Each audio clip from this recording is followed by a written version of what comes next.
boss. Good evening ulit mga boss. Dito tayo sa kabahan ng Dangari mga boss. Nagabang kasi tayo ng biyahe pa Cavite lang Cavite. Ngayon may nakuha tayo pa Tansa mga boss. Tansa Cavite 261.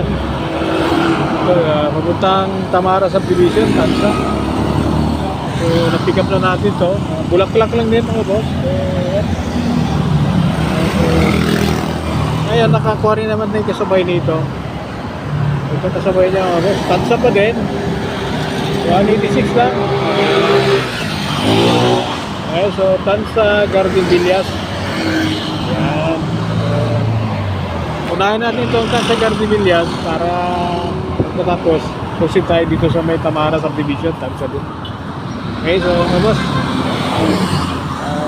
siguro pag na-drop natin to lahat, kahit isang biyahe na lang, Cavite lang din. So, hindi na siguro. Sapat na yung ating ano. Sobra na yung mga boss.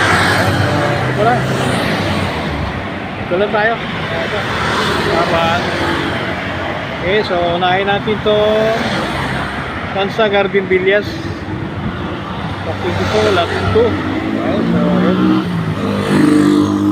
Nabibalik tayo ulit mga boss. So 186. Sabi priority kaya pala kanina 1 ano lang ito 127 yan, naging 186 kaya naging priority. Kaya unahin natin to para walang masabi. Okay, so madami pa Maynila, laki ng pier 400 diba? Pero mabuto kasi Cavite na lang. Yung target ngayon. Meron naman tayo may 1120 na tayo. So binayaran na tayo dun sa Tamara Subdivision ng 280. Sa atin 280. So magkano na yan? 1.4 na. Tapos binayaran na rin tayo nitong 186 1.5. So sa biyahe na lang nakakuha na tayo ng pang regalo na tayo kay Mrs. Hindi bulaklak i-regalo ko. Surprise mga boss. Yung matuwa siya kasi natawa ko kanina doon sa sa tatay nung nag-receive ng bulaklak. Basura lang daw. Wala raw kwenta kasi bulaklak pag lanta na basura na. Wala gusto niya pera pambili ng kung ano man.